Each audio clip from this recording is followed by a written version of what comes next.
Although we are still in April, this isn't an April Fool's joke, and probably the biggest news of the year if you are a Canon shooter.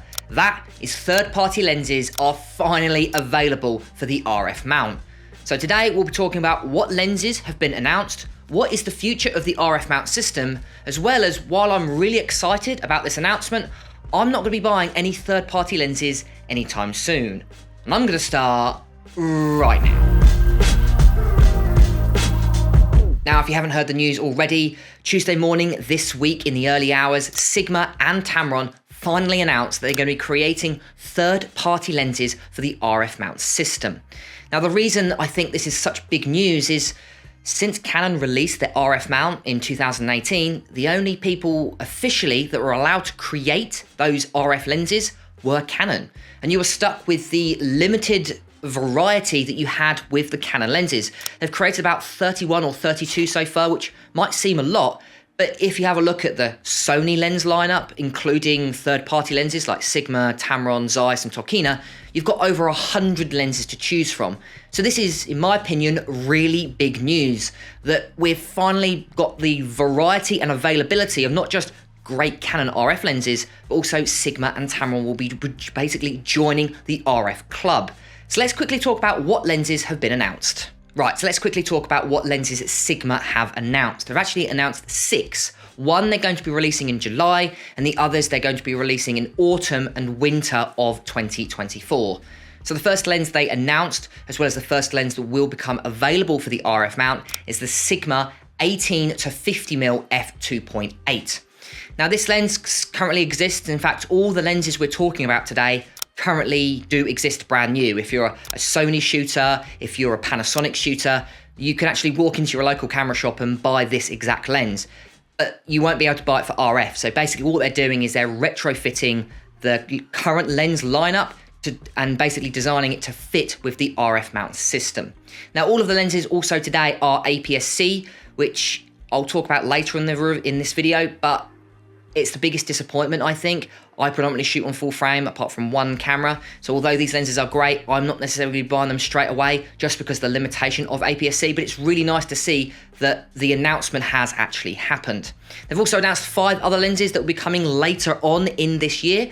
They've announced the Sigma 10 to 18mm f2.8, as well as 4 prime lenses. They've announced a 16mm f1.4, a 23mm f1.4, a 30mm f1.4, and lastly, the famous 56mm f1.4. So if you're someone that shoots on a Canon R7, if you're someone who shoots on an R10 or even an R50, these lenses are going to be perfect for you. Firstly, because the lack of variety when it comes to RFS lenses available, most of them aren't very good, but also they're going to be cheaper than the Canon equivalents when they finally get released. And that's what I really like about Sigma. You're getting about 95% of the overall image quality that a Canon RF lens offers you, while only offering half of the price. You're getting great value for money with these lenses. And it's not only Sigma that have announced RF lenses, Tamron as well, although they've only announced one and they haven't given us a specific date on when they're going to be releasing it. But that is the Tamron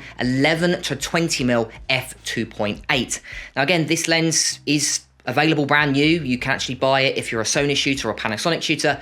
Basically, they're just retrofitting that particular lens designed to fit with the Canon RF system. So if you are someone that shoots on an R7 and you just haven't got that variety of lens options unless you look at full frame, this is going to be a perfect option for you if you're someone that vlogs, because a nice wide angle shot, that's going to be great if you're a landscape photographer or if you're just interested in video. I think these lenses are great for video because they have got a fixed aperture. It's not variable, which is really nice. I know a lot of the Canon more inexpensive RFS lenses, firstly, there's not a great option out there, but also they're not actually very good. They're all kind of variable aperture lenses, more kit lenses, to be honest with you. So it's really nice to see that we've actually got some solid APS-C lenses out there, finally, for both Sigma and Tamron, designed to work with your RF camera. So what are my thoughts on this, and what do I think is the future of the RF mount?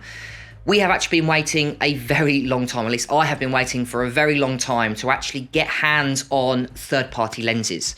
It's nice that you can have that EF to RF adapter works really well. So older DSLR, Sigma, Tamron, Zeiss, the list goes on. You can use your older DSLR lenses with your current Canon mirrorless camera, thanks to that EF to RF adapter.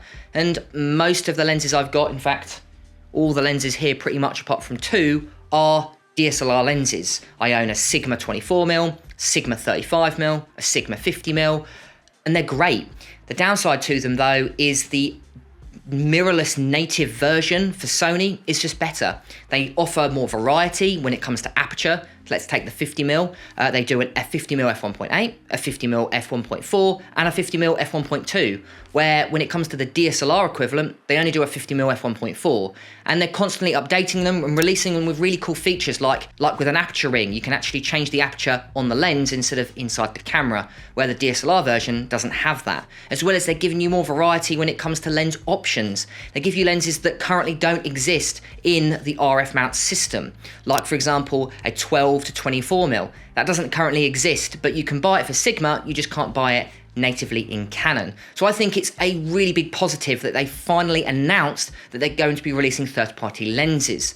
The biggest disappointment is they're only APS-C. Now, if you're an APS-C shooter, maybe shooting on an R7, this might be the perfect news for you. But I think for a lot of professional photographers that are after great value for money when it comes to their lenses and they really like what Sigma offers them, the issue you've got is we're still waiting.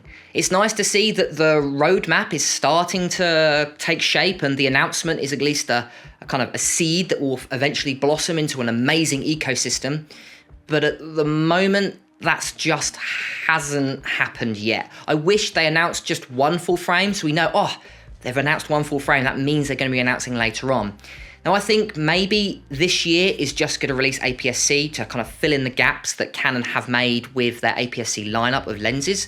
And then maybe next year we might see a couple full frame lenses. And well, that's what I'm hoping. And that's what I think will happen. 2025 will probably be the year of third-party full frame. And 2024, the current year, I think is going to be the year of APS-C. Again, this is more of a future prediction. It's not something that they've announced within any of their scripts. But I think in future, we will eventually see both Tamron, Sigma, and other brands, like for example, Tokina. They create great lenses, as well as Zeiss.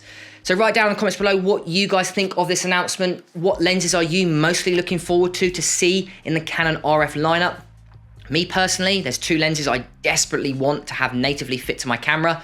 The first one is a 24mm, it's actually the lens I'm using right now. I'd love to have a native version of that, as well as a 35mm f1.2. Sigma create an amazing Sigma 35mm f1.2 DGDN, but only available for Sony and Panasonic. So if they release an RF one, I will be pre-ordering that immediately. But obviously we haven't seen that announcement yet, but I'm sure it will come in the coming months, if not years. But of course, write down in the comments below what you are most excited about and what lens are you mostly waiting for? What lens are you going to be pre-ordering when the third-party lenses finally get announced? I've been James for Photo Fever, and I'll catch you guys next time.